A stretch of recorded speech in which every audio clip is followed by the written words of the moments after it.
Hello viewers to my channel Padhai Likhai Zone. So today we are going to talk about coordination in animals. Actually we are going to study about coordination in various life forms. Now the question is how animals act in coordinated manner. So if we talk about the unicellular organisms respond to environmental stimuli by moving towards or away from the source of stimulus. कोई भी unicellular organism किसी environmental stimulus को respond करता है या तो stimulus की तरफ मूव करके या अवे फ्रॉम द स्टिमुलस। इस तरीके की रिस्पॉन्सेस यूनिसेल्युलर ऑर्गेनिजम्स में टेक्सस कहलाती हैं। If they move towards the source of stimulus तो इस तरीके की रिस्पॉन्स पॉजिटिव टेक्सस कहलाती है, और अगर ऑर्गेनिज्म मूव करता है स्टिमुलस से दूर तो इस तरीके की रिस्पॉन्स नेगेटिव टेक्सस कहलाती है। So this is about unicellular organisms, but the responses of multicellular animals to stimulus is however are not as simple. Unicellular organisms में तो इस तरीके की रिस्पॉन्सेज होती हैं, लेकिन मल्टीसेल्युलर ऑर्गेनिजम्स में इतनी सिंपल रिस्पॉन्सेज नहीं होती। Gradually multicellular organisms originate and the evolution of multicellularity in animals necessitated the development of some systems for the control and coordination of various activities of various cell of the body.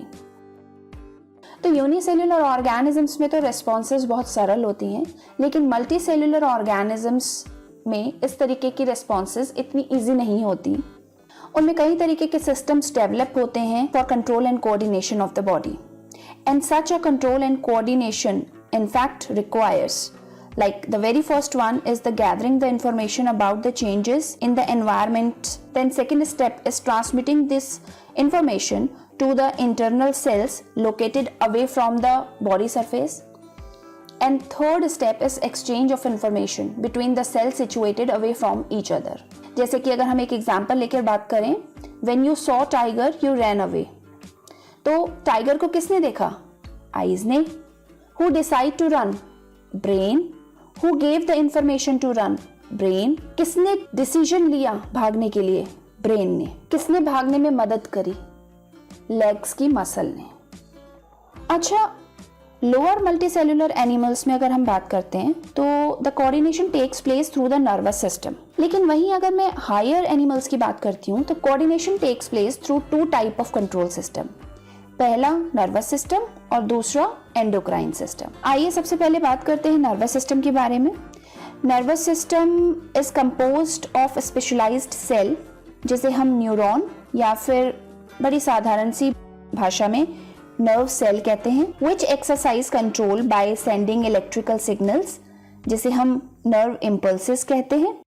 So this nervous control is very speedy and flexible but its effect is localized. तो nervous responses जो होती हैं वो बहुत ही speedy और fast होती हैं. दूसरा अगर हम बात करते हैं endocrine system के बारे में, तो endocrine system is consist of specialized glands, जिसे हम endocrine gland कहते हैं, which bring about control by sending chemical messengers termed as hormones. और ये जो hormones होते हैं, the hormonal control is usually slow acting and its effect is diffuse. So this is about the control and coordination among the animals. In the next video we will discuss about the endocrine system. Till then stay tuned on my YouTube channel Padhai Likhai Zone.